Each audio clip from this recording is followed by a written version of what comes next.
Nah, jadi menamu kondisi khusus daerah atau penjabaran lebih dalam tentang peraturan perundang-undangan yang lebih tinggi.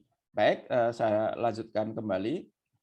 Nah, kalau kita lihat secara umum materi perda dikelompokkan ya menjadi beberapa. Pertama ketentuan umum ya, kemudian materi pokok yang diatur, kemudian ada ketentuan pidana jika memang diperlukan, dan ini ada batasnya ya tentang ketentuan pidana ini menurut undang-undang tadi baik di pemerintahan daerah maupun di peraturan pembentukan peraturan perundang-undang Undang-Undang Nomor 11 tahun 2012. Ketentuan peralihan jika memang diperlukan, dan ketentuan penutup ini seperti umumnya peraturan perundang-undangan gitu. Nah, kalau kerangka peraturan daerahnya pasti ada judul, pembukaan, batang tubuh, penutup, penjelasan, dan lampiran. Judul misalnya ada ketentuan harus ditulis huruf kapital, harus mencantumkan nomor ya kan, jenisnya apa, terkait peraturan tentang apa, nomornya berapa, dan lain sebagainya. Kalau pembukaan ya terkait dengan aspek terkait dengan aspek konsideran, terkait dengan aspek ada pernyataan atas berkat rahmat Tuhan dan lain sebagainya begitu. Dan batang tubuh terkait dengan yang tadi ini, kalau batang tubuh ada di sini ya, ketentuan umum materi pokok ini semua ada di batang tubuh.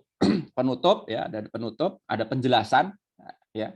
Kalau kita baca di situ, oh pasal ini penjelasannya begini, atau pasal ini sudah jelas. Nah, itu adalah terkait dengan penjelasan dan lampiran. Nah, siapa saja aktor yang terlibat dalam penyusunan perda? Secara khusus, secara pokok, sesuai dengan aturan perundang-undangan itu ada dua, yaitu DPRD dan bersama dengan kepala daerah untuk membentuk peraturan daerah. Nah, tapi memungkinkan dalam proses penyusunan tahapan penyusunan perda itu ada dua, yaitu unsur pemerintahan di luar DPRD dan pemerintahan daerah. Dalam hal ini adalah instansi vertikal, ya bisa dari kalangan kepolisian, dari kalangan militer, TNI, dari kalangan kejaksaan, kemudian dari kalangan Departemen Agama dan lain sebagainya. Jadi ada unsur pemerintahan di luar DPR dan pemerintah, ini instansi vertikal. Kemudian yang keempat ada unsur masyarakat, yaitu kampus, LSM, perkumpulan masyarakat, lembaga profesi, dan sebagainya. Nah, kalau dalam pasal 96 Undang-Undang Nomor 12 tahun 2011 ditegaskan bahwa partisipasi masyarakat ini adalah masyarakat berhak memberikan masukan secara lisan atau tertulis dalam pembentukan peraturan perundang-undangan. Jadi pasal 19 sudah mengatur kira-kira partisipasi itu sudah ditegaskan dalam pasal tersebut. Nah, dalam tahapan apa saja partisipasi itu bisa dilakukan? Ada 3 tahap, bisa dalam 3 tahapan. Pertama, tahapan penyusunan rancangan peraturan perundang-undangan. Nah, penyusunan ini melalui bisa mengusul mereka bisa menyampaikan aspirasi begitu, baik aspirasi terkait dengan dengan kondisi masyarakatnya, atau aspirasi terkait dengan keinginan-keinginan dan lain sebagainya. Yang kedua, tahapan proses pembahasan peraturan daerah. Yang ketiga, dalam tahapan pelaksanaannya. Nah, proses pembahasannya nanti bermacam, kan ketika dibahas maka mereka bisa menyampaikan masukan-masukan ya tadi secara lisan maupun tertulis. Dan dalam tahap implementasinya, pelaksanaan peraturan daerah. Ketika peraturan sudah diundangkan, habis diundangkan dan dilaksanakan, maka masyarakat masih bisa berpartisipasi dalam proses itu. Nah, prosesnya melalui ini ada rapat dengar pendapat umum atau DPU, melalui kunjungan kerja anggota DPRD, sehingga nanti mereka bisa menyampaikan aspirasi-aspirasinya terkait pelaksanaan, sosialisasi dan atau seminar lokakarya dan atau diskusi. Jadi ini prosesnya melalui empat kegiatan tersebut. Nah, bentuk partisipasinya ini ada 5. Ini menurut Pak Bagir Manan, mengikut sertakan dalam tim atau kelompok kerja penyusun peraturan daerah. Misalnya kebijakannya dalam proses penyusunan peraturan daerah perlu diikut sertakan tim atau kelompok kerja ya di dalam Pokja. Nah, kemudian yang kedua melakukan public hearing atau mengundang dalam rapat-rapat penyusunan peraturan daerah melalui rapat dengar pendapat umum yang tadi kita bahas. Yang ketiga melakukan uji sahih kepada pihak-pihak tertentu untuk mendapat tanggapan. Uji sahih. Jadi kira-kira setelah draft undang-undang itu selesai, kemudian dilempar kepada publik, kira-kira seperti apa tanggapan publik, ya. Bagaimana tanggapan para pakar misalnya, bagaimana tanggapan para lembaga profesi misalnya. Oh, ini ada yang kurang misalnya, ada yang belum pas, ada yang tidak kurang, justru bertentangan dengan aspirasi publik misalnya. Ada banyak lah. Kemudian melakukan workshop atas rancangan peraturan daerah sebelum secara resmi dibahas di DPRD. Workshop yang dilakukan misalnya mengundang pihak dari kampus misalnya, ya, atau para praktisi dan lain sebagainya. Kemudian kelima mempublikasikan rancangan peraturan agar mendapat tanggapan publik. Jadi bagaimana kemudian draft atau peraturan rancangan peraturan daerah itu mendapat tanggapan dari publik. Nah, berikutnya ini tahap pembuatan perda, tahap perencanaan, penyusunan, pembahasan, penetapan, dan pengundangan. Nah, ini terkait dengan tahapan pertama, itu tahapan perencanaan. Kita sering mendengar istilah propemperda, ya, propemperda. Kalau dulu namanya prolegda, ya, peraturan legislasi daerah. Tapi sekarang kemudian namanya program pembentukan peraturan atau propemperda. Nah, perencanaan dilakukan dalam satu program pembentukan peraturan daerah atau propemperda. Propemperda ini disusun oleh DPRD dan Kepala Daerah untuk jangka waktu 1 tahun berdasarkan skala prioritas pembentukan rancangan perda. Artinya Propemperda ini adalah list atau daftar rancangan peraturan daerah yang akan dibahas selama 1 tahun.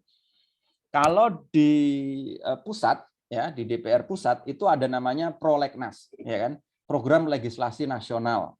Nah, program legislasi nasional bisa 5 tahun, bisa per tahun. Biasanya kalau per tahun itu namanya prolegnas prioritas, ya, ada prioritasnya setahun itu apa saja yang akan dibahas. Nah, jadi tahap pertama adalah memasukkan list atau daftar-daftar itu. Nah, biasanya dalam proses ini DPRD atau kepala daerah menjaring juga aspirasi dari publik, ya, atau dari lembaga-lembaga terkait untuk kira-kira peraturan daerah apa yang perlu untuk dibahas dalam 1 tahun tersebut. Nah, penyusunan dan penetapan program Propemperda ini dilakukan setiap tahun sebelum penetapan rancangan perda provinsi tentang anggaran pendapatan belanja daerah provinsi. Jadi sebelum penetapan perda tentang APBD, ya, makanya itu sudah disepakati terlebih dahulu penyusunan Propemperda itu, sehingga nanti bisa berjalan secara sinergis. Seperti misalnya kalau di level pusat, ya, misalnya kira-kira sekitar bulan Januari Februari itu sudah prolegnas biasanya sudah ada. Nah, kemudian pengesahan APBN itu biasanya sekitar pembahasan itu sekitar bulan Juni, Juli, Agustus, dan pada ujungnya nanti Oktober pembahasan. Nah, mungkin kalau APBD bisa lebih cepat lagi. Nah, kemudian program pembentukan perda ditetapkan dengan keputusan DPRD. Jadi Propemperda ini ditetapkan dengan keputusan DPRD. Nah, tapi sebelum itu, khusus di lingkungan Pemda, kepala daerah menugaskan pimpinan perangkat daerah, ya, pimpinan perangkat daerah SKPD dalam penyusunan Propemperda di lingkungan pemerintah daerah. Nah, setelah itu kemudian kepala daerah menyampaikan hasil penyusunan Propemperda di lingkungan Pemda kepada Bapemperda melalui pimpinan DPRD. Bapemperda ini adalah badan pembentukan peraturan daerah yang ada di DPRD. Jadi alat kelengkapan DPRD salah satunya adalah Bapemperda, badan pembuatan peraturan daerah melalui pimpinan DPRD. Nah, sekarang kemudian masuk kedua tahapan penyusunan. Nah, penyusunan rancangan perda dilakukan berdasarkan program pembentukan perda. Jadi setelah ada list, maka kira-kira mana yang akan prioritas untuk segera dibahas. Nah, inilah kemudian mulailah dari sekitar 15 list rancangan peraturan daerah, kira-kira mana yang akan dibahas terlebih dahulu. Oh, ada 3 perda yang harus dibahas. Misalnya perda tentang retribusi, ya, misalnya perda tentang pajak reklame dan lain sebagainya, misalnya itu kan bisa masuk ke dalam pembahasan secara tergantung prioritas masing-masing daerah. dalam proses tahapan penyusunan ini, kepala daerah memerintahkan perangkat daerah SKPD Pemrakarsa menyusun rancangan perda berdasarkan Propemperda. Jadi tim dari SKPD kemudian membuat rancangan peraturan daerahnya berdasarkan Propemperda tadi itu dan seterusnya. Nah, kemudian berikutnya di tahapan pembahasan. Nah, setelah proses penyusunan selesai, ya, perencanaan penyusunan selesai, ya, sudah dibuat ada rancangan undang-undangnya, rancangan peraturan daerahnya, kemudianlah dibahas, dilakukan oleh DPRD bersama dengan kepala daerah untuk mendapatkan persetujuan bersama. Oleh karena itu biasanya dalam proses pembahasan ini berlangsung cukup alot, karena kan biasanya akan terlihat kepentingan-kepentingan yang muncul dalam peraturan daerah tersebut. Nah, pembahasan ini ada dua, ya. Ada pembicaraan tingkat pertama, ada pembicaraan tingkat kedua. Ini dalam konteks pengambilan keputusan nanti. Pembicaraan tingkat pertama meliputi penjelasan kepala daerah dalam rapat paripurna mengenai rancangan peraturan daerah. Kemudian setiap fraksi membahas dan kemudian membuat pandangan umum terhadap rancangan perda. Dan yang ketiga, tanggapan jawaban kepala daerah terhadap pemandangan umum fraksi tersebut. Ini pembicaraan tingkat pertama. Nah, kemudian bagaimana pembicaraan tingkat kedua? Nah, ada dua, ya, pengambilan keputusan dalam rapat paripurna dan pendapat akhir kepala daerah. Nah, ini menarik, di pembicaraan tingkat kedua ini adalah proses nanti mengarah ke penetapan, ya, penetapan dari rancangan peraturan daerah tersebut. Pada tingkat kedua, apabila persetujuan tidak dapat dicapai, tidak dapat dicapai secara musyawarah untuk mufakat, keputusan diambil berdasarkan suara terbanyak, voting. Biasanya seperti itu, ya. Kemudian dalam hal rancangan perda tidak mendapat persetujuan bersama antara DPR dan kepala daerah, rancangan perda tersebut tidak boleh diajukan lagi dalam persidangan DPRD masa itu. Jadi intinya kalau satu rancangan perda itu sudah gagal, ya artinya tidak lanjut dibahas, maka tidak bisa diajukan lagi dalam masa persidangan masa itu. Jadi sudah tidak bisa lagi. Harus diajukan lagi di persidangan DPRD periode berikut masa persidangan berikutnya, itu baru bisa diajukan lagi.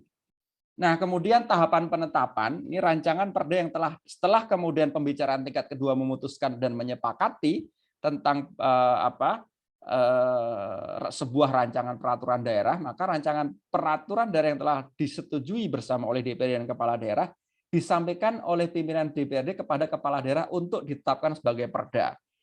Nah, di sinilah nanti Sekda memegang peranan penting dalam rangka untuk mengundangkan, ya, atau mengurus ke dalam lembaran negara terkait dengan perda tersebut.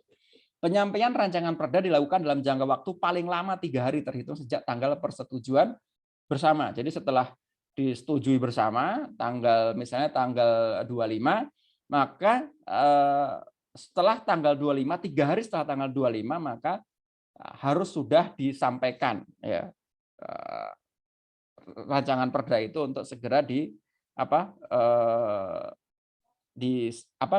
diurus oleh Sekda dalam proses pengundangan. Nah, rancangan perda yang tidak ditandatangani kepala daerah dinyatakan dengan kalimat pengantar berbunyi peraturan ini dinyatakan sah. Jadi mirip seperti undang-undang. Biasanya kalau ada undang-undang dibahas, presiden tidak menandatangani, otomatis nanti setelah periode waktu tertentu itu otomatis undang-undang itu berlaku, gitu.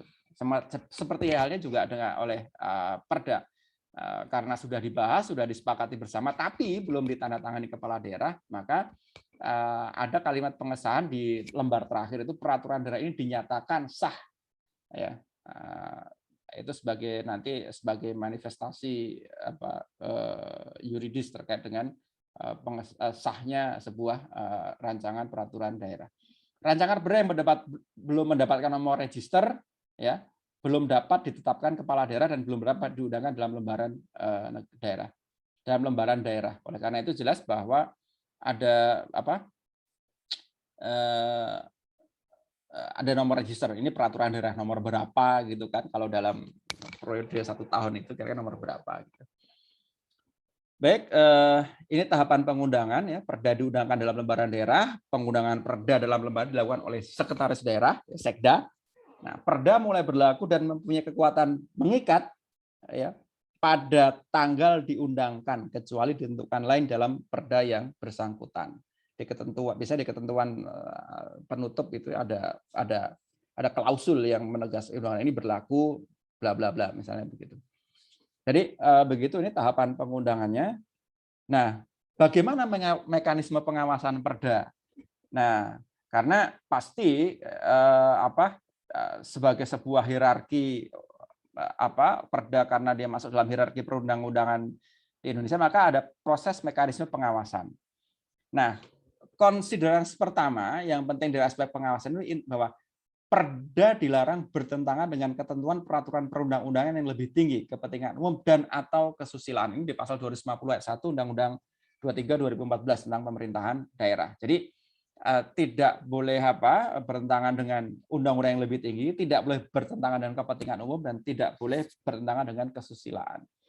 Nah, pengawasan perda provinsi itu dilakukan oleh DPRD provinsi, ya kan, sebagai bentuk tadi manifestasi otonomi daerah. Jadi pengawasan perda provinsi dilakukan oleh DPRD provinsi. Nah, bagaimana dengan pengawasan perda kabupaten kota? Nah, pengawasan perda kabupaten kota ini dilakukan oleh gubernur sebagai wakil pemerintah pusat dalam melaksanakan pembinaan dan pengawasan. Nah, jadi gubernur ini melakukan pengawasan terhadap perda kabupaten kota. Konsekuensinya juga ini ada perluasan kewenangan gubernur di Undang-Undang Pemda 2014 ya, 23 2014. Gubernur dapat membatalkan perda dan perbub atau wali kota. Jadi ini gubernur juga kekuasaannya sekarang sudah besar ya karena ditambah di mekanisme di Undang-Undang Pemda yang terbaru. Nah, DPRD Kabupaten Kota mempunyai fungsi pengawasan yang dibutuhkan dalam bentuk pengawasan terhadap pelaksanaan perda kabupaten kota atau peraturan bupati. Jadi DPRD kabupaten atau kota juga melakukan pengawasan terhadap pelaksanaan perda. Jadi ini mekanisme pengawasan perdanya. Ya, sudah paham ya? Baik, sebelum masuk ke aspek keuangan daerah, ada yang mau ditanyakan sebelumnya? Silahkan kita diskusikan. Mohon izin, Pak. Ya, silakan. Yuk. Tadi kan untuk perda itu harus ada nomor registrasinya juga, Pak ya? Ya, betul. Itu didapatkan di mana, Pak? Apa di bagian hukum atau? Ya, di bagian hukum, Nanti kan berkoordinasi dengan dan Sekda pasti sudah mempunyai nanti kan akan terlihat list setahun itu kira-kira yang sudah disahkan berapa. Tinggal mengikuti aja urutannya. Begitu. Nomor registrasi itu. Begitu. Ya, baik Pak, terima kasih. Yuk. Baik. Ada yang lain lagi? Silakan.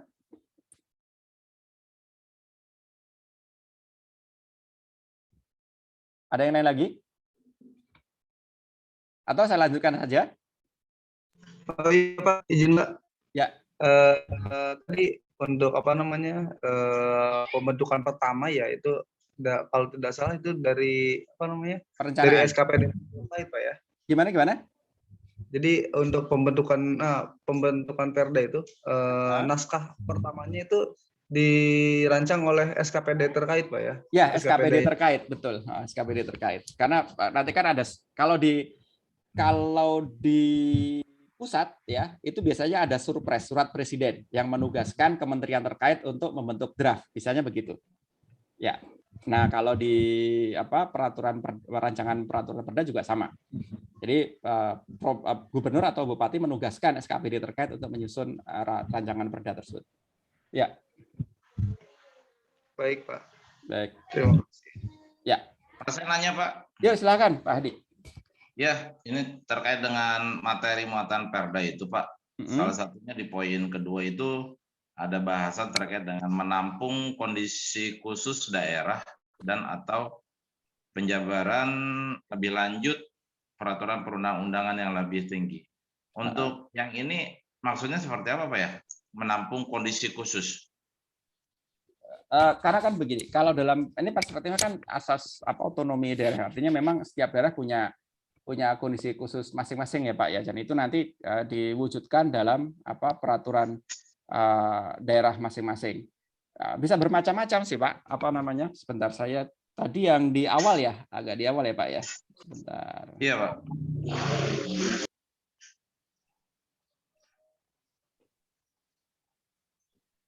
Lagi Pak. Ya. Oke. Ini ya, kekhususan dan keragaman staf aspirasi masyarakat di daerah.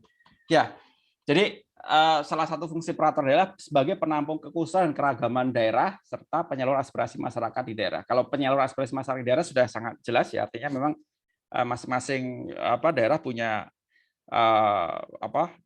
misalnya terkait dengan soal pengelolaan sampah misalnya, maka dibikinlah perda tentang pengelolaan sampah misalnya, atau perda tentang terkait dengan daerah khusus kawasan khusus misalnya terkait dengan ekonomi di daerah tersebut misalnya, ya kan, perda. Nah, kalau tentang kekhususan keragaman daerah macam-macam Pak, karena kondisinya bisa terkait dengan aspek tradisi ya, bisa terkait dengan aspek tradisi, bisa terkait dengan aspek sosial ya, hubungan sosial, interaksi sosial dan lain sebagainya gitu. Karena kalau ini kan kekhususan inilah mungkin yang keragaman inilah yang kemudian menjadikan ini sebagai bahan materi nanti dibuatkan perda tersebut. Misalnya perda terkait perlindungan adat ya, misalnya di satu kabupaten atau provinsi ada tentang masyarakat adat khusus misalnya, ya kan? Maka dia akan dibikinlah perda untuk melakukannya. Atau misalnya terkait dengan kawasan hutan dan lain sebagainya, beberapa hal gitu.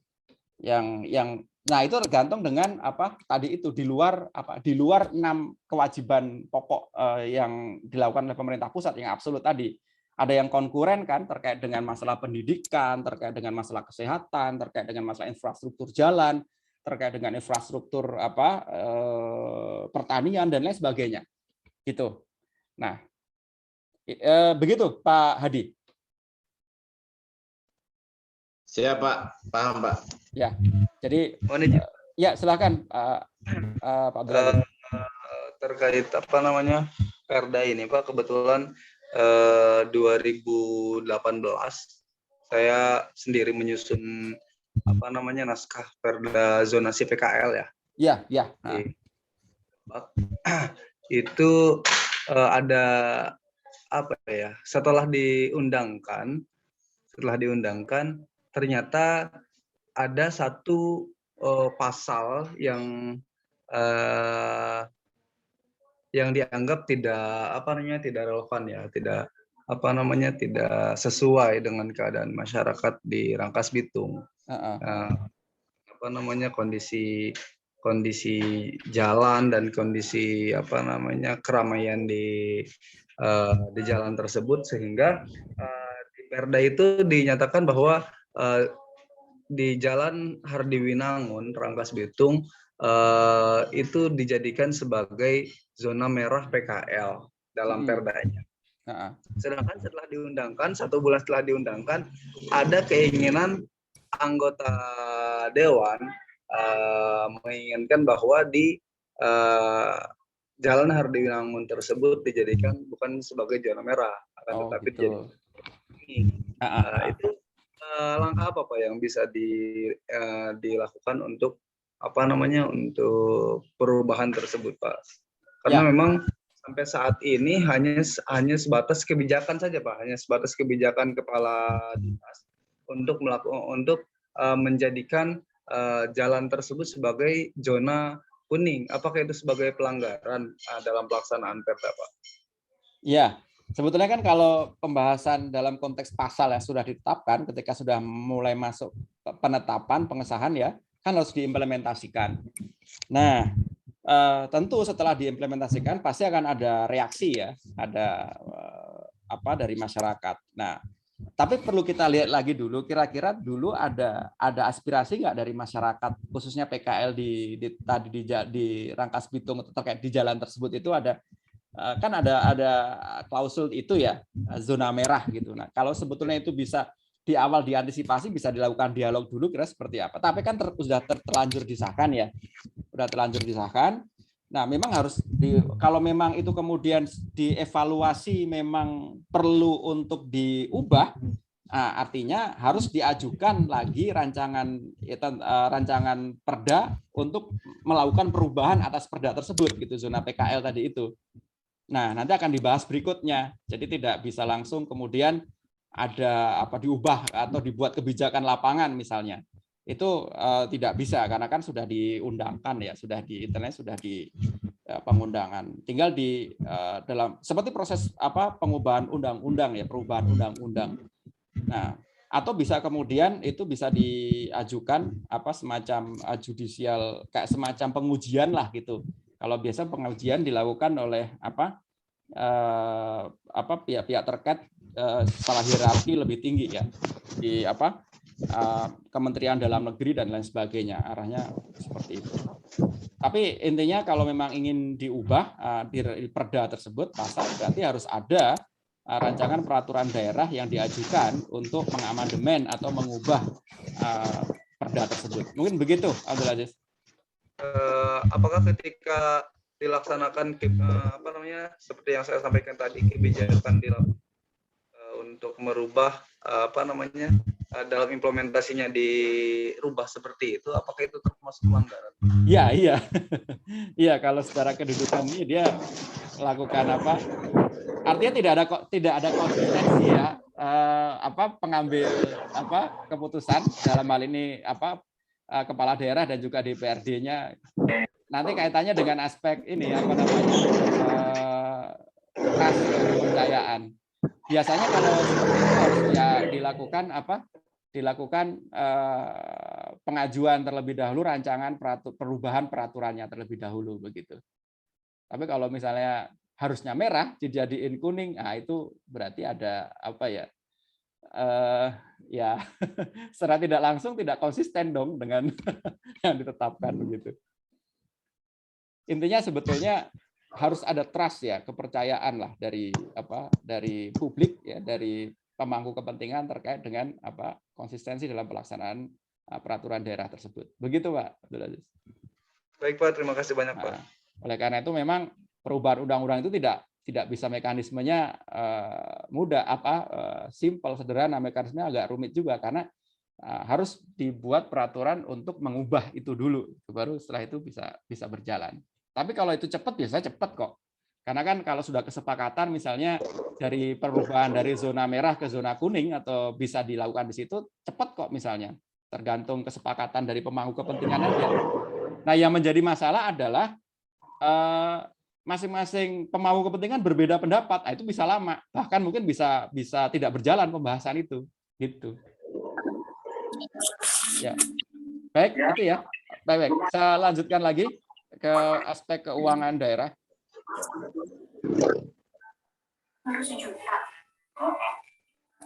Ya. Kita sedikit membahas tentang aspek keuangan pemerintahan dalam pemerintahan daerah.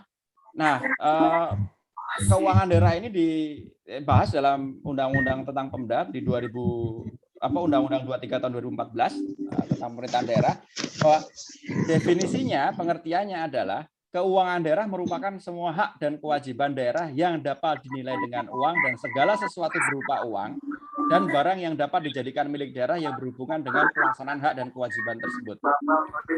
Jadi itu pengertian dari keuangan daerah. Nah, artinya bagaimana kemudian bahwa daerah itu pertama punya hak ya dan kewajiban terkait dengan segala sesuatu yang dapat dinilai dengan uang ya.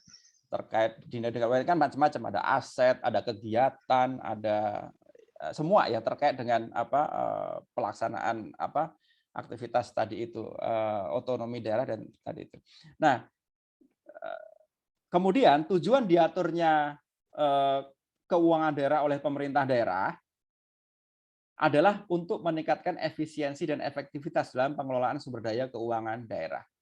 Ya, karena kan daerah ini kan bermacam-macam ya, ada daerah yang kaya, ada daerah yang sedang, ada daerah yang miskin. Nah, bagaimana kemudian pengelola keuangan daerah ini dikelola sedemikian rupa oleh pemerintahan daerah untuk meningkatkan efisiensi dan efektivitas, baik itu untuk pembangunan, untuk kesejahteraan masyarakat yang ada di daerah tersebut. Bahwa intinya setiap penggunaan rupiah, Rp1 dan sebagainya itu harus ada pertanggungjawabannya. Intinya kan begitu. Kalau terkait dengan keuangan daerah ini, oleh karena itu terkait dengan keuangan daerah ini memang hal yang sangat sangat rumit dan sangat kompleks. Tapi juga inilah ujung dari perda itu kan. Kalau perda ini kalau tidak ada sumber pembiayaannya, maka perda itu nggak akan berjalan kan. Seperti halnya undang-undang. Setiap undang-undang pasti ada nomenklatur penganggarannya, anggarannya begitu.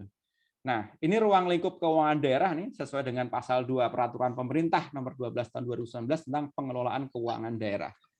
Jadi ruang lingkup keuangan daerah ini pertama hak daerah untuk memungut pajak dan retribusi daerah serta melakukan pinjaman. Ya, jadi hak daerah ya untuk memungut pajak dan retribusi daerah serta melakukan pinjaman, meminjam untuk sumber-sumber dana untuk pembiayaan aktivitas daerah, gitu, kegiatan daerah, program daerah.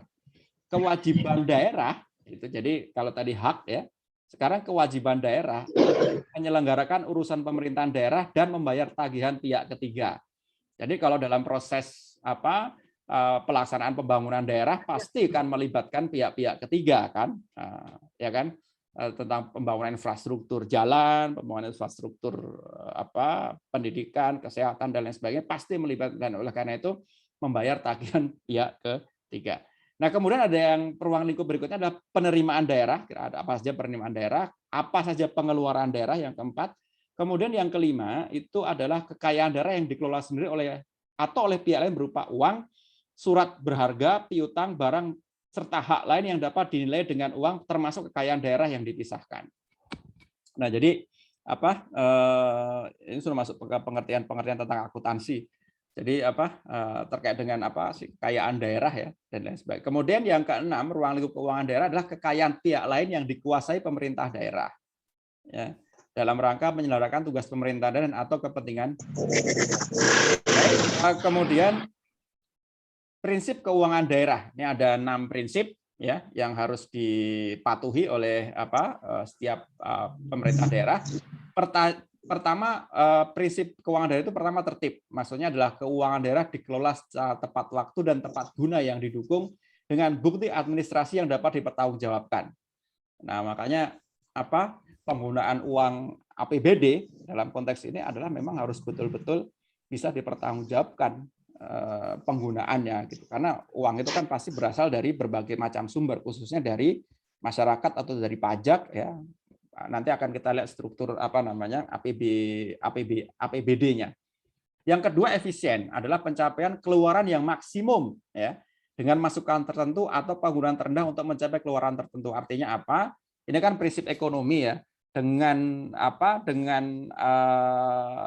dana yang terbatas tapi bisa menghasilkan keluaran ya, outcomes yang keluaran yang maksimum ya. Misalnya dengan APBD kira-kira 4 triliun, kira-kira keluarannya itu bisa nggak lebih dari 4 triliun misalnya, ya kan? Nah, sehingga itu kayak semacam capital expenditure lah, semacam modal ya bagi daerah untuk melakukan pembangunan. Kalau itu bisa dimanfaatkan dengan efisien, artinya akan ada perubahan-perubahan ya, baik yang sifatnya perubahan fisik maupun perubahan yang sifatnya non fisik ya. Jadi ini akan bisa diukur nantinya kira-kira seperti apa efisiensi dari penggunaan keuangan daerah tersebut. Kemudian ekonomis adalah perolehan masukan dengan kualitas tertentu pada tingkat harga yang terendah tadi. Sedikit sudah kalau tadi efisien terkait dengan pencapaian keluaran. Nah, kalau ekonomis terkait dengan perolehan masukan ya, dengan kualitas itu pada tingkat yang terendah. Nah, kemudian jadi kalau di ekonomis ini misalnya pemasukannya lebih besar gitu kan, meskipun dari pengeluaran modal yang di ini lebih kecil. Efektif adalah pencapaian hasil program dengan sasaran yang telah ditetapkan. yaitu dengan cara membandingkan keluaran dengan hasil. Rasio antara output ya keluaran dengan hasil. Seperti apa? Ini efektif, efisien. 5, transparan adalah prinsip keterbukaan yang memungkinkan masyarakat untuk mengetahui dan mendapatkan akses informasi seluas-luasnya tentang keuangan daerah. Makanya kalau sekarang kan banyak berkembang kan di pemerintahan daerah itu misalnya e-budgeting misalnya, ya kan. Jadi bagaimana mempertanggungjawabkan pengelolaan keuangan daerah itu melalui e-budgeting tadi itu, electronic budgeting. Jadi orang bisa mengakses kira-kira ada beberapa mata anggaran kira-kira yang apakah sesuai tidak dengan dengan visi misi ya, apa sesuai tidak dengan kebutuhan masyarakat dan lain sebagainya. Ini sangat menarik ya. Kalau kita lihat kalau misalnya di daerah Jakarta misalnya kita lihat banyak kritik-kritik kepada misalnya ada pengeluaran ini kok nggak masuk akal. Misalnya pengeluaran tentang alat tulis ini kok gede banget gitu kan, alat tulis doang gitu. Nah ini masyarakat bisa melakukan kritik itu dalam proses penyusunan penyusunan mata anggaran tersebut itu. Nah ini salah satu fungsi pengawasan juga yang dilakukan oleh publik ya dalam proses penggunaan penggunaan keuangan daerah. Terakhir di prinsipnya adalah bertanggung jawab adalah perwujudan kewajiban seseorang atau satuan kerja untuk mempertanggungjawabkan pengelolaan pengendalian sumber daya dan pelaksanaan kebijakan yang dipercaya kepadanya dalam rangka pencapaian tujuan yang telah ditetapkan. Ada pertanggungjawaban. Oleh karena itu biasanya setelah masa periode satu anggaran ya satu periode anggaran maka kemudian pasti ada pertanggungjawaban. Kira-kira ada outcomes-nya, ada perubahan nggak kira-kira? Kalau misalnya awal tahun dinilai baru tercapai misalnya satu kondisinya sekitar 50%, nah kira-kira dalam waktu setahun mencapai nggak misalnya 7%, 80% sesuai dengan target-target yang ditentukan. Nah, itu kan tergantung dengan visi misi dari kepala daerah yang ada penyusunan APBD tersebut.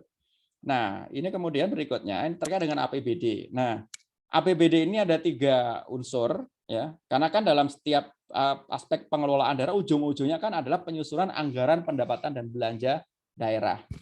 Karena disinilah kemudian semua program atau visi misi kemudian perencanaan yang dilakukan oleh pemerintahan daerah itu dieksekusi gitu, dieksekusi.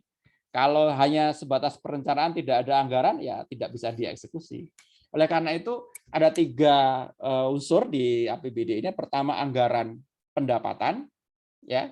Jadi anggaran pendapatan ini adalah sumber-sumber pendapatan daerah ya dalam APBD tersebut. Jadi ada satu bagian kolom anggaran pendapatannya. Pendapatannya berapa? Ada tiga jenis pendapatan ya. Ada pendapatan asli daerah (PAD) ya, sumbernya ini yang meliputi pajak daerah, retribusi daerah, hasil pengelolaan kekayaan daerah dan penerimaan lain-lain ya, penerimaan lain-lain. Kemudian yang kedua bagian dana perimbangan yang meliputi dana bagi hasil, dana alokasi umum ya DAU atau dana alokasi khusus. Ini dana perimbangan ini berasal dari APBN biasanya. Ya kan? Dana bagi hasil misalnya terkait dengan persentase terkait dari APBN yang akan diberikan kepada daerah tertentu berapa persen misalnya dana alokasi umum terkait dengan soal desentralisasi ya kan berapa kira-kira dan dana alokasi khusus. Nah kemudian lain-lain pendapatan yang sah seperti dana hibah dan dana darurat. Dana hibah ini bisa hibah dari pemerintah ya dia bisa melakukan kerjasama dengan selain pihak non pemerintah untuk mendapatkan dana hibah dan juga dana darurat misalnya darurat bencana dan lain sebagainya darurat bisa kemudian itu bisa menjadi tadi anggaran pendapatan. Kemudian yang kedua anggaran belanja yang digunakan untuk keperluan penyelenggaraan pemerintahan di daerah. Jadi program-program pembangunan, program pendidikan, kesehatan, semuanya dialokasikan ya terkait dengan wewenang dari tugas tugas dari ada banyak tuh nanti itu di konteks konkuren ya wewenang konkuren tadi itu. Kemudian 3 pembiayaan yaitu setiap penerimaan yang perlu dibayar kembali ya dan atau pengeluaran yang akan diterima kembali baik pada tahun anggaran yang bersangkutan maupun tahun anggaran berikutnya. Peraturan tahun anggaran APBD memiliki 1 tahun ya, tanggal 1 Januari sampai 31 Desember. Nah, biasanya kalau sudah tutup misalnya tanggal 15 Desember biasanya sudah tidak ada lagi setelah 15 Desember biasanya tidak ada lagi transaksi istilah penggunaan ini ya, sudah ditutup untuk ada penyusunan proses pertanggungjawabannya. Nah, ini kalau sedikit tadi tentang dana bagi hasil ya. Jadi pendapatan APBN, sumber dari APBN yang dialokasikan kepada daerah berdasarkan angka persentase untuk mendanai kebutuhan daerah. Nah, dana alokasi khusus ya, kemudian dana alokasi umum, dan masing-masing mungkin berbeda-beda ya sesuai dengan kondisi daerah yang ada. Nah, kemudian ini fungsi APBD. Nah, ini yang penting, fungsi APBD supaya nanti kita bisa memahami bagaimana ujung dari keuangan daerah itu. Pertama, fungsi otorisasi. Jadi kalau fungsi otorisasi ini adalah bahwa anggaran daerah menjadi dasar untuk merealisasikan pendapatan dan belanja pada tahun bersangkutan. Tanpa dianggarkan dalam APBD, sebuah kegiatan tidak memiliki kekuatan untuk dilaksanakan. Jadi misalnya kita bikin kegiatan yang tidak ada mata anggarannya dalam APBD, ya berarti kegiatan itu tidak bisa dilaksanakan karena nggak ada ini. Kalau tetap dilaksanakan, ya ada satu kegiatan dan ini berarti ada disalokasi, ya ada salah pengalokasian, itu bisa dianggap sebagai sebuah pelanggaran gitu, pelanggaran APBD. Nah, ini bisa ada mekanisme evaluasi nanti begitu. Yang kedua, fungsi perencanaan bermakna bahwa anggaran daerah menjadi pedoman bagi manajemen dalam merencanakan kegiatan pada tahun yang bersangkutan. Jadi intinya setelah dalam proses perencanaan, misalnya ada musrenbang lah, kalau dalam musyawarah perencanaan pembangunan kan kalau di daerah ada musrenbang ya, dari bawah sampai ke atas, kemudian nanti diseleksi, disaring, itu kemudian akan menjadi akan dimasukkan ke dalam anggaran pendapatan dan belanja daerah. Ini sudah mulai masuk proses itunya. Kemudian fungsi pengawasan mengandung bahwa anggaran daerah menjadi pedoman untuk menilai keberhasilan atau kegagalan penyelenggaraan pemerintahan daerah. Jadi ini ya, karena pasti bahwa intinya bahwa setiap program pembangunan harus ada anggaran untuk bisa membackup-nya. Kalau nggak ada anggaran ya nggak bisa gitu. Nah, karena itu mungkin terkait dengan serapan, daya serapan dan lain sebagainya itu menjadi penting. Kalau dari sekitar 100 miliar yang terserap hanya 300 miliar, 400 miliar, berarti ada sisa anggaran kira-kira 600 miliar. Nah, itu kira-kira seperti apa, efektif nggak, kira efisien nggak kira-kira. Oleh karena itu perlu ditegaskan kembali, oleh karena itu perlu diawasi kan, sehingga nanti anggaran itu bisa diserap secara maksimal gitu, untuk kesejahteraan masyarakat. Keempat, fungsi alokasi mengandung makna bahwa anggaran daerah harus diarahkan untuk menciptakan lapangan kerja, mengurangi pengangguran, pemborosan dan mencegah pemborosan sumber daya, serta meningkatkan efisiensi perekonomian daerah. Artinya apa? APBD itu akan menjadi urat nadi perekonomian. Jadi dia akan menjadi sumber untuk bagaimana kemudian meningkatkan pertumbuhan ekonominya, kira-kira seperti itu.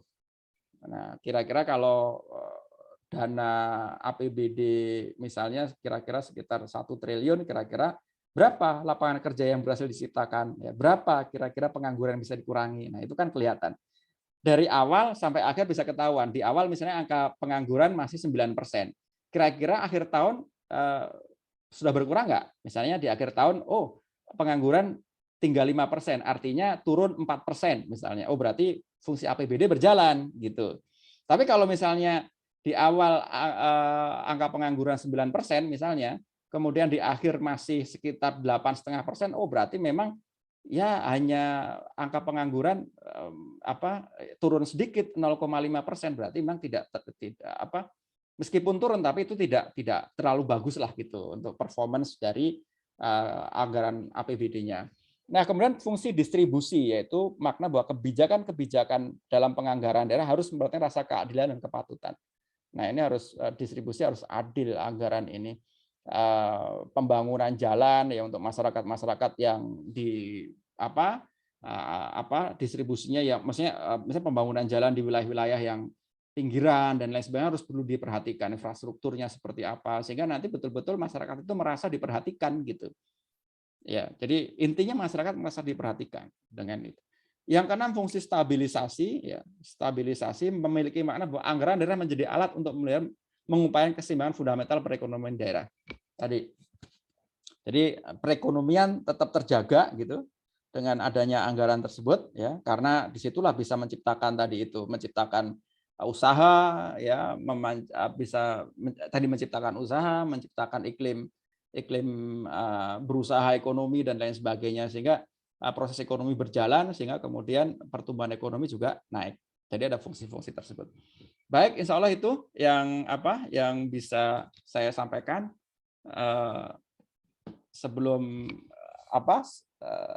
nanti ujian, sedikit tentang ujian. Tapi sebelum itu mungkin ada pertanyaan terlebih dahulu. Silakan. Mohon izin, Pak. Ya, silakan. PBD, Pak, ya. Ya. Sekarang kan sedang pandemi, Pak, ya. Sudah hampir 2 tahun. Ya. Itu ada anggaran-anggaran yang hanya dianggarkan untuk SKPD, kemudian dialihkan untuk penanganan kasus COVID ini, Pak, ya. Ya, betul. Untuk pengalihan untuk pengalihan ini ada proses-proses tertentu yang harus ditempuh pastinya, Pak, ya. Ya. Itu prosesnya seperti apa aja, Pak? Nah, makanya kalau dalam konteks APBD kan ada kuasa pengguna anggaran, dan biasanya kepala daerah itu adalah kuasa pengguna anggaran. Jadi intinya dia bisa mengalihkan ketika terjadi kan ada aspek dana darurat tadi itu, ya. Jadi bisa mengalihkan alokasi dana-dana khusus yang masih bisa ditunda untuk sesuatu yang sifatnya emergensi. Ya, misalnya dana pembangunan infrastruktur dalam satu wilayah tertentu ketika COVID berjalan, akhirnya dana alokasi infrastruktur itu kemudian dialihkan ke penanganan COVID. Jadi itu melalui keputusan kepala daerah biasanya nanti. Tapi diambil keputusan nanti bersama dengan DPRD biasanya, gitu. Jadi karena kan emergensi, kalau memakai proses yang normal akan berjalan lama. Tapi kalau misalnya langsung melakukan aspek koordinasi terkait dengan dan itu cepat biasanya antara kepala daerah dengan DPRD sebagai pembuat peraturan, yang fungsi penganggaran DPRD kan. Jadi bisa cepat terkait itu. Ada banyak daerah dan Indonesia juga sama kan. Jadi semua alokasi-alokasi yang tidak terlalu mendesak, ya, itu bisa dialihkan ke kondisi emergensi seperti COVID ini. Begitu, Pak Aziz. Kemudian, Pak, untuk apabila ada satu daerah yang anggarannya tidak mencukupi untuk pembangunan daerah tersebut, apakah bisa melakukan pinjaman, Pak? Bisa. Pinjamannya kemana? Bisa macam-macam. Kan ada istilahnya, ada municipal bond, ya. Kalau dalam keuangan itu ada namanya. Jadi pemerintah daerah bisa menerbitkan obligasi, ya, atau surat utang yang nanti akan dibeli oleh pihak-pihak investor. Itu bisa dari pihak biasanya dari pihak swasta biasanya. Mungkin ada program-program tertentu yang memang membutuhkan pembiayaan tapi tidak ada pos anggaran di DPRD, di APBD. Karena itu dia membuat surat utang kemudian diterbitkan dan dibeli oleh para investor. Nah, nanti dalam perjanjiannya pemerintah daerah tersebut akan membayar surat utang tersebut secara periodik, ya. Bisa per tahun, bisa per bulan, sesuai dengan klausul yang ada dalam tadi itu, penerbitan surat utang atau obligasi tadi itu. Bisa. Dan itu dana untuk membayar itu kan pasti dari proses pengelolaan keuangan daerah, ya kan? Bisa dari APBD dan sebagainya, bisa dialokasikan. Begitu. Ya, sama seperti contohnya ini, Jis. Sama seperti contoh pembuatan stadion Banten yang menambahkan aja nih, Pak dosen. Ya, silakan. Bagus. Ya. Ini kayak salah satu contoh dari pembuatan stadion yang di Karongge itu di JIS juga pembuatannya karena memang harus di deadline dengan waktu, sementara APBD Provinsi Banten tidak mencukupi untuk pembuatan stadion itu, maka Pemda itu melakukan piutang ke satu PT swasta untuk meminjam uangnya untuk pembangunan stadion itu sendiri, dan pembayarannya melalui jangka waktu tertentu dari anggaran APBD Banten itu sendiri. Betul. Nah, ya, begitu. Tapi biasanya mekanisme ada surat utang ya, jadi obligasi. Jadi pemerintah berobligasi dibeli oleh swasta.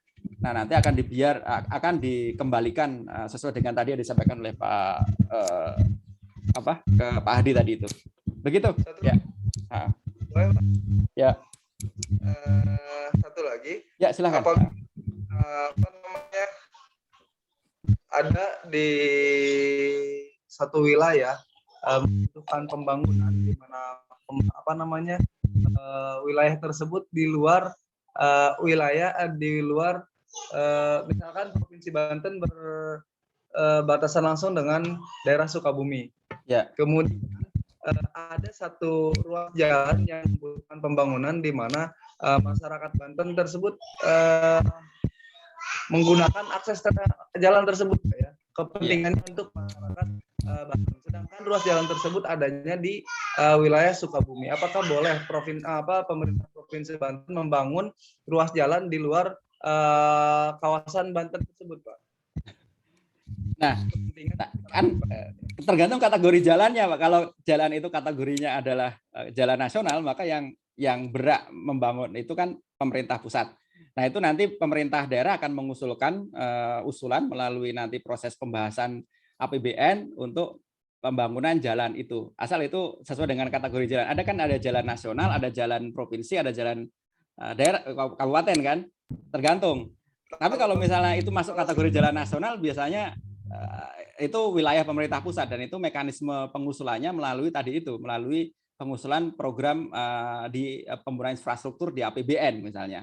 Yaitu takes time, perlu waktu ya sampai disetujui atau tidak biasanya. Nah, kalau itu misalnya jalan provinsi, ya provinsi yang bersangkutan. Kalau di luar provinsi lain ini tidak bisa membangun gitu.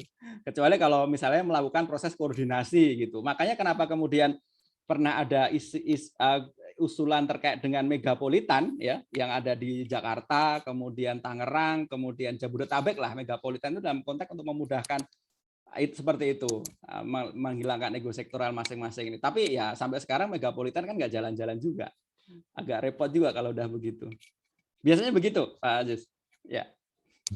Baik, Pak. Terima kasih banyak, Pak. Ya, sama-sama. Ada yang lain lagi? Silahkan. Sebelum saya akhiri dan saya akan sampaikan terkait dengan terkait dengan ujian. Jadi langsung saja.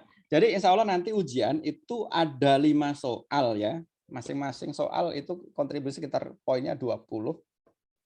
Insya Allah sudah pernah saya sampaikan, dan ini ada agak analisis sedikit ya. Jadi tidak terlalu susah lah. Kalau bahan sudah dibaca, insya Allah sudah mulai agak nyambung. Tadi juga sudah saya jelaskan sedikit tentang mengapa peraturan daerah itu perda itu lebih kuat dibandingkan dengan perkada atau peraturan kepala daerah. Nah, silakan nanti dianalisis kira-kira seperti apa. Dan teknisnya saya memberikan jadi ujian berlangsung dari tanggal sekarang ya 28 sampai tanggal 2 September. Jadi dibuka sampai 2 September. Hanya untuk akses pengerjaan itu saya berikan waktu 3 kali akses. Jadi karena tergantung untuk mengantisipasi supaya kalau ada kendala jaringan, ada kendala teknis lain sebagainya bisa diantisipasi. Misalnya akses pertama tiba-tiba jaringan ini gitu, jaringan terganggu sehingga harus putus sehingga nggak bisa. Nah, masih peluang 2 akses 2 kali lagi gitu. Jadi cukup memungkinkan ya. Jadi dan masing-masing akses itu sekitar 90 menit normal waktunya untuk ujian. Jadi 3 kali akses, sekali akses itu 90 menit. Mudah-mudahan itu bisa mengantisipasi kendala teknis yang ada. Begitu ya, kira-kira. Baik Pak, terima kasih banyak. Karena khawatir kalau dikasih akses hanya sekali, begitu masuk setelah ada kendala jaringan, udah nggak bisa masuk lagi. Wah itu nanti kasihan. Jadi saya kasih waktu 3 kali akses kesempatannya. Jadi masih kalau sekali gagal, nanti 2 kali bisa ini. Nah, bagaimana kalau 3 kali gagal? Nah, nanti kita nanti silakan berkonsultasi dengan pihak akademis ya untuk itu. Apakah nanti seperti itu? Kalau misalnya ada kendala-kendala yang sifatnya jaringan dan lain sebagainya. Baik, mungkin itu kira-kira mudah-mudahan bisa mengerjakan UTS dengan baik. Ini akan jadi lumayan buat kontribusi ininya. Untuk tugas nanti pertemuan berikutnya saya akan coba sampaikan ya untuk tugas nanti sedikit mungkin akan membuat artikel analisis atau apa terkait dengan fenomena pemerintahan daerah. Begitu ya. Cukup. Ada yang mau ditanyakan lagi terkait dengan ujian? Ya cukup Pak. Cukup ya. Oke. Saya buka nanti jam 10. Jam 9 sudah saya buka nih. Sudah bisa buka. Sudah bisa akses. Sampai tanggal 2 Pak ya? Gimana? Sampai tanggal 2. Ya, sampai tanggal 2. Dan ingat ya, 3 kali akses ya. Jadi kalau sudah 3 kali akses, nanti tidak bisa akses lagi. Kecuali kalau misalnya nanti konsultasi dengan akademis ada kebijakan-kebijakan yang lain. Mungkin itu yang bisa saya sampaikan. Mudah-mudahan bermanfaat. Dan selamat menempuh ujian tengah semester. Mudah-mudahan bisa ya. Ini. Baik, terima kasih. Saya akhiri. Assalamualaikum warahmatullahi wabarakatuh. Waalaikumsalam warahmatullahi wabarakatuh. Jangan sampai lupa absen ya di e-learning-nya. Iya Pak. Ujian sudah saya masukkan ke e-learning, jadi mungkin nanti dicek. Terima kasih. Yuk, assalamualaikum. Saya tutup ya. Iya Pak. Sehat-sehat semuanya. Nih.